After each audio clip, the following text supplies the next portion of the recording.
Oi a todos, bom dia. Bom, dando continuidade aos nossos vídeos sobre química aquática, hoje o nosso objetivo é mostrar como é que nós podemos calcular constantes de equilíbrio em função da temperatura. Em vídeos anteriores, nós mostramos como que era possível fazer o cálculo das constantes de equilíbrio usando o conceito de energia livre de Gibbs. E aí a gente mostrou que todas as nossas constantes de equilíbrio calculadas, elas eram calculadas para temperatura igual a 25 graus Celsius. Por quê? Porque a energia livre de Gibbs, padrão, ela é determinada, ela é fornecida a temperatura de 25 graus Celsius. Então qual é a consequência? A consequência é que a constante de equilíbrio ela é válida para a temperatura de 25 graus Celsius. E aí o que acontece? Muitas vezes a gente precisa determinar constantes de equilíbrio em outras temperaturas. E aí a gente tem que, de alguma forma, obter uma expressão que nos permita efetuar esse cálculo. Ou seja, como é que eu consigo calcular constantes de equilíbrio em temperaturas outras que não sejam 25 graus Celsius?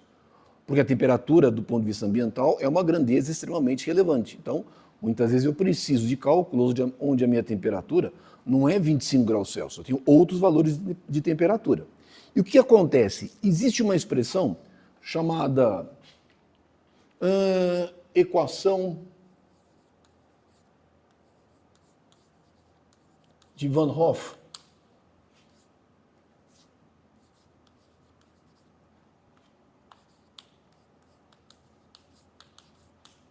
que nos permite calcular constantes de equilíbrio em função da temperatura.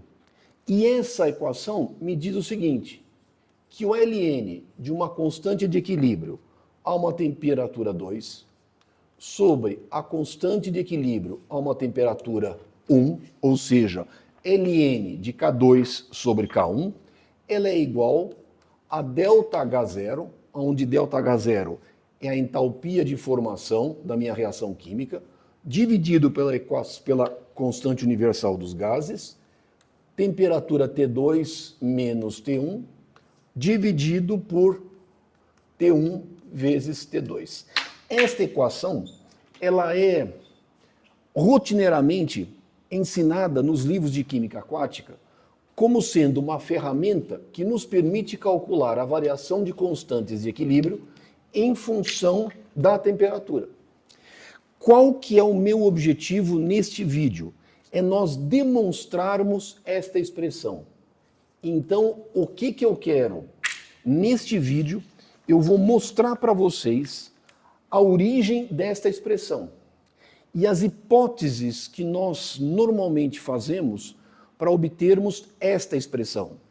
Para que a gente consiga demonstrar esta expressão, nós precisamos, em algum momento, fazermos algumas hipóteses. E isso vai restringir a utilização dessa expressão para certos problemas ambientais. Nós vamos mostrar isso. Mas, para isso, o objetivo fundamental deste vídeo é nós demonstrarmos a origem desta expressão. E para que a gente possa demonstrar a origem desta expressão, a gente tem que lembrar que ΔG, ou seja, a energia livre de Gibbs de uma reação química, é igual ao ΔG0 da reação química, mais RT Ln de quê? Isso nós já vimos. Mas também nós vimos que quando a reação química está em equilíbrio, o ΔG da reação é igual a zero.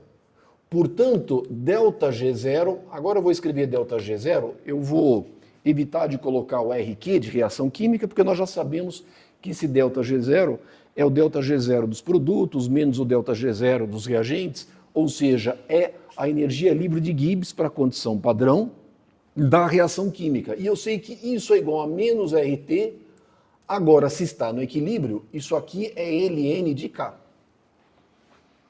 Então eu conheço uma relação entre a constante de equilíbrio e o ΔG0. E nós vamos utilizar também como ferramenta, nós vamos utilizar a relação que nós sabemos. Nós sabemos que o ΔG0 é igual, por definição, é ΔH0 menos T ΔS0. Esta relação, lembrando ela me relaciona a entalpia de formação com a entropia de formação para uma certa temperatura. Nesse caso, a temperatura vale para 25 graus Celsius. E, mediante a junção dessas duas grandezas, dessas duas propriedades termodinâmicas, ΔH e ΔS, nós definimos o conceito de energia livre de Gibbs. Eu vou utilizar esta equação e eu vou utilizar esta segunda equação e, mediante manipulação de ambas as equações, eu vou chegar nessa. E o que eu vou fazer? O que eu preciso? Bom, no frigir dos ovos, o que eu quero? Eu quero uma variação, eu quero conhecer uma relação que me permita calcular a variação da constante de equilíbrio com a temperatura. O que eu vou fazer? Eu vou isolar o ln de K. O que é o ln de K? O ln de K, ele é menos o ΔG0 dividido por RT. Mas eu preciso, de alguma forma, saber como isso aqui varia em função da temperatura. Veja que a temperatura está aqui. O que eu vou fazer? Eu vou diferenciar essa expressão em função da temperatura. Se eu quero saber como é que isso aqui varia com a temperatura, eu tenho que diferenciar. Eu preciso descobrir qual é a taxa de variação da constante de equilíbrio com a temperatura. Então, o que eu vou fazer? Eu vou diferenciar em relação à temperatura. Como eu tenho dois termos, eu vou diferenciar o ln de K e eu vou diferenciar esse termo. Vou diferenciar em relação à temperatura, o meu segundo termo, o meu ΔG0 menos, né, dividido por RT. Eu vou diferenciar. E com isso, o que eu vou fazer? Eu sei que eu estou diferenciando esse termo. Então isso aqui é d ln de K dt. Só que aqui eu tenho duas variáveis. Eu estou diferenciando uma função que, na verdade, é uma composição de duas funções. Eu tenho aqui o ΔG0 e eu tenho o t. Observa o seguinte, o R é uma constante. Eu vou diferenciar o primeiro termo, o ΔG0.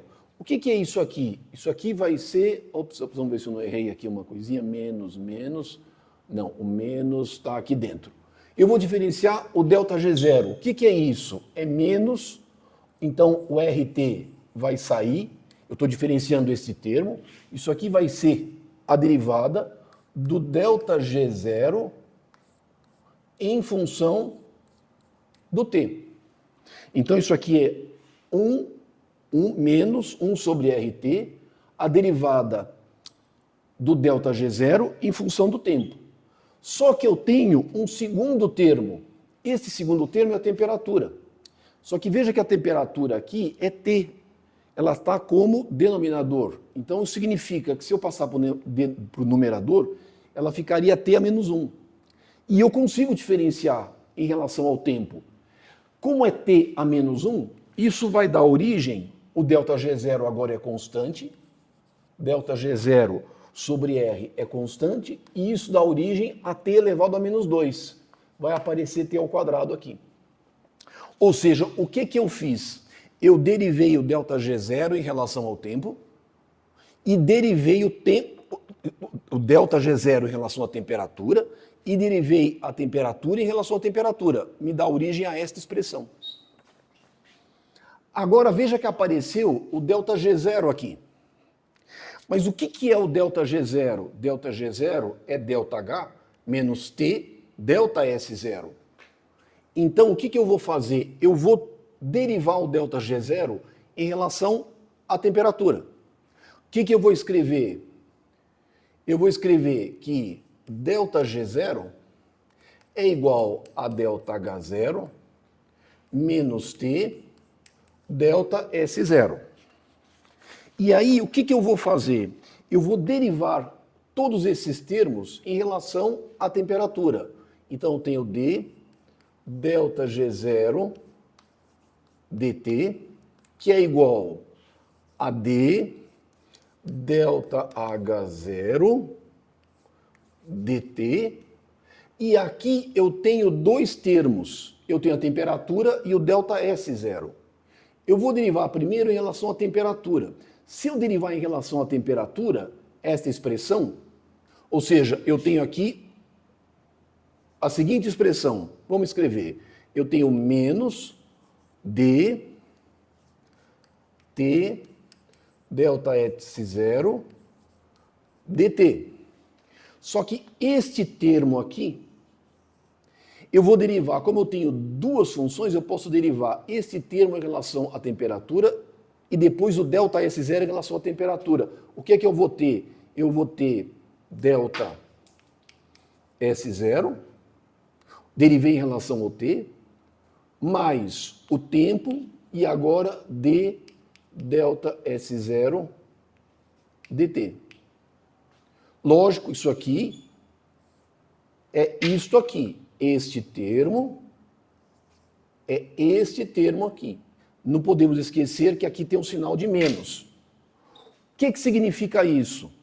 Então, vamos escrever, vamos ver se eu consigo, se eu não errei nada.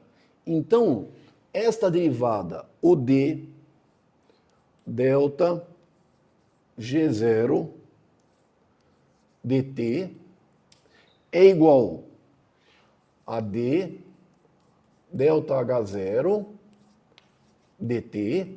Agora veja, aqui tem um sinal de menos.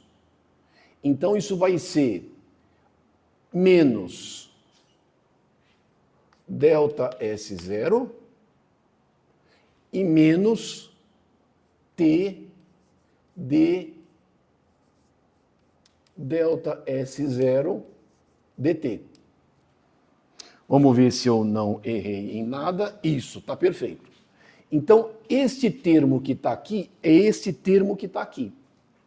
Agora, presta atenção nas hipóteses que nós vamos fazer. Aqui aparece uma derivada da entalpia em relação à temperatura, da entropia em relação à temperatura. A nossa temperatura em processos ambientais, ela varia em torno de 5 graus Celsius até 40 graus Celsius. A nossa variação da temperatura é pequena.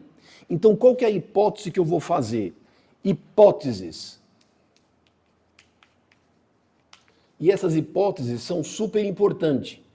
Eu vou admitir que a variação, que o meu d delta H0 dt e d delta S0 dt, ou seja, eu vou admitir que a variação da entalpia de formação, a variação da entalpia de formação e da entropia de formação, ou seja, para a condição padrão em relação à temperatura, eu vou dizer que esta variação ela é desprezível para as temperaturas que normalmente nós trabalhamos em problemas ambientais.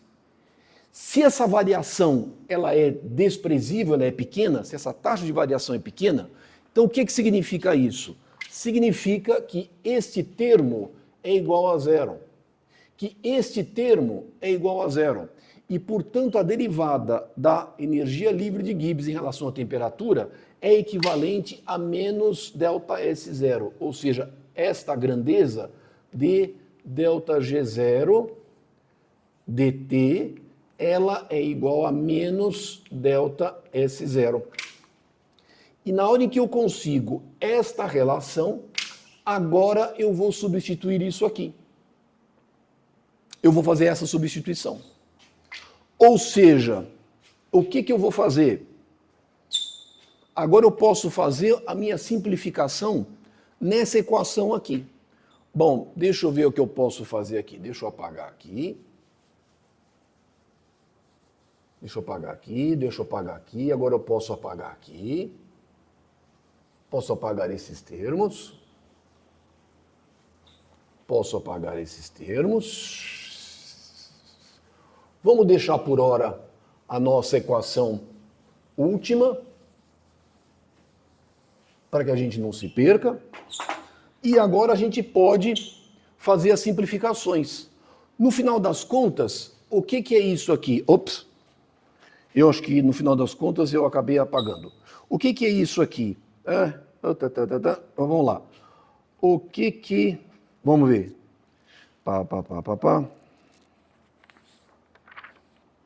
O que nós tínhamos? A nossa equação era essa aqui. Vou reescrever de novo, que é mais fácil. Esta é a nossa equação. Era esta, que era igual a menos 1 sobre RT, o D delta G0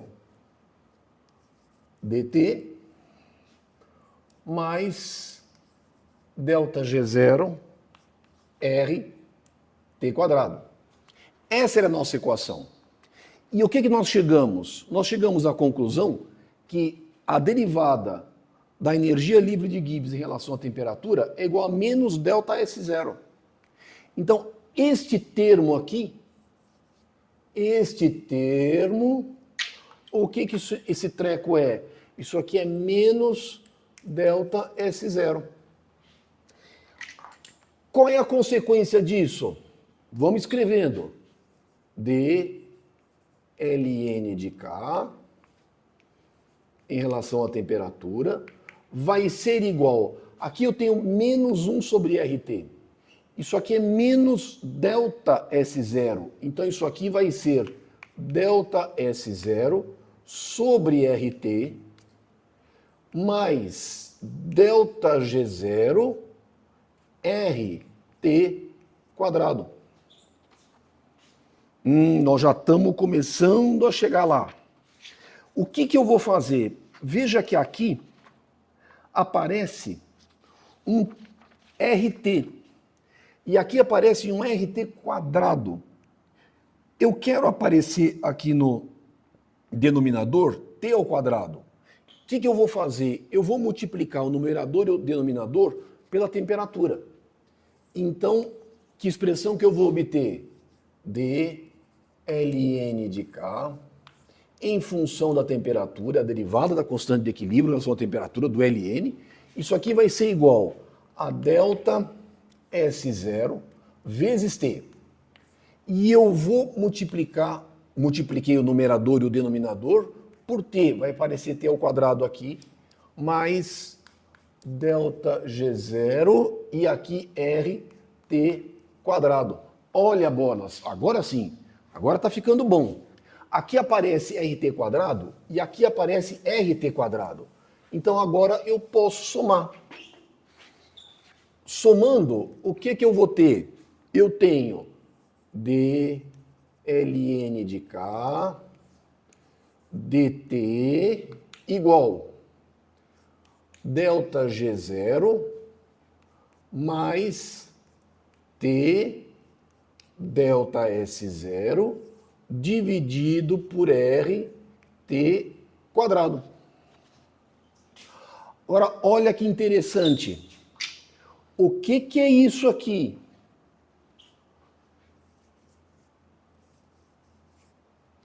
Lembra que nós mostramos o que é delta G mesmo? Delta G0 é igual a delta H0 menos T delta S0. Então, delta H0 é igual a delta G0 mais T delta S0. Olha aqui, apareceu a entalpia de formação. A entalpia de formação está aqui. Nossa, agora sim. Agora eu posso escrever a derivada do ln do K, que é a constante de equilíbrio, em relação à temperatura, é igual. O que é isso aqui? Isso aqui é delta H0 dividido por RT ao quadrado. E agora, o meu trabalho é somente integrar essa expressão. Isso aqui é D ln de K, que vai ser igual a delta H0 dividido por RT quadrado vezes dt. E agora eu vou integrar isso nos meus limites de integração. Para uma certa constante de equilíbrio K1, ela deve valer a uma temperatura T1. Numa certa constante de equilíbrio T2, deve estar associado a uma temperatura T2. E o que nós afirmamos? A gente afirmou que a entalpia de formação, em relação à temperatura, a sua variação ela é muito pequena. Como a sua variação é muito pequena, isso aqui é constante, isso aqui é constante. Se eu fizer essa integração, o que vai sair daqui? Isso aqui vai sair ln de K. E eu vou avaliar para constante de equilíbrio K1 e K2. O ΔH0 é constante. O R é constante. E na hora que eu fizer essa integração, isso aqui é a mesma coisa que T elevado a menos 2 dt. E na hora que eu faço esta integração, isso aqui vai ser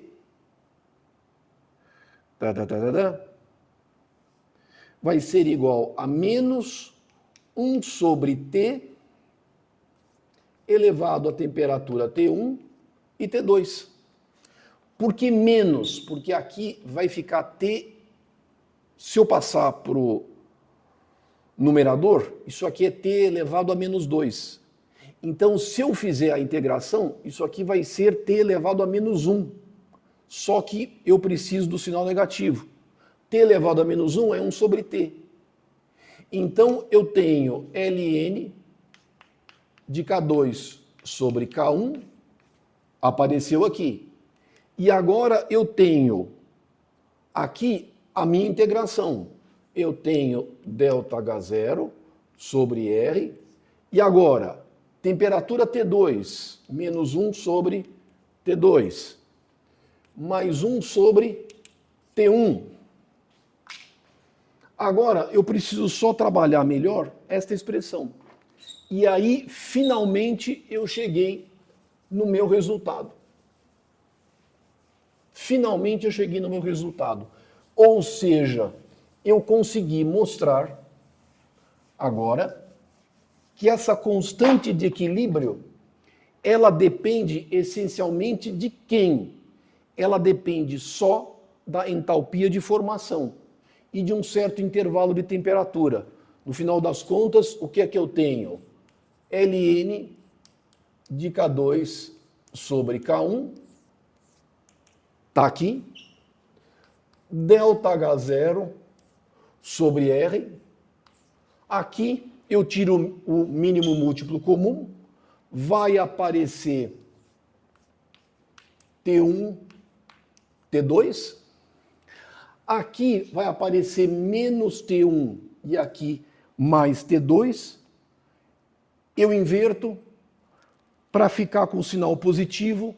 Isso aqui vai ficar T2 menos T1.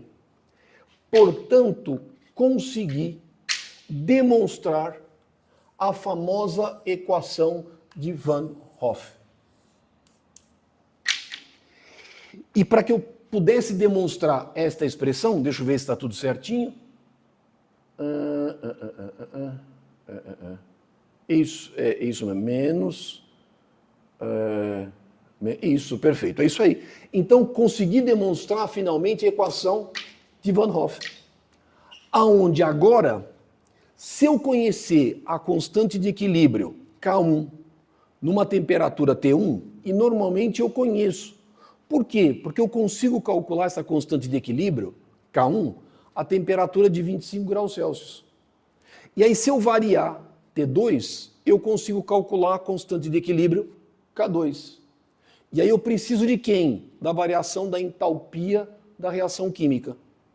Como a variação da entalpia ela é desprezível com a temperatura, na faixa ambiental que nós trabalhamos de 5 a 40 graus Celsius, portanto, isso aqui é constante.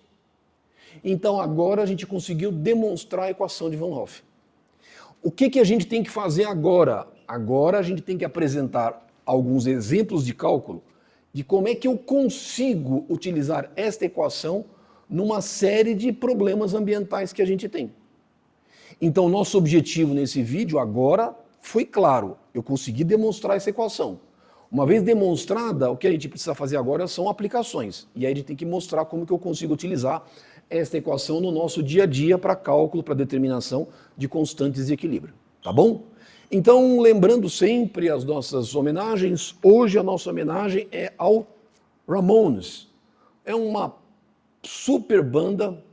Talvez o pessoal mais novo lembre do Ramones na sua fase mais pop, na década de 80.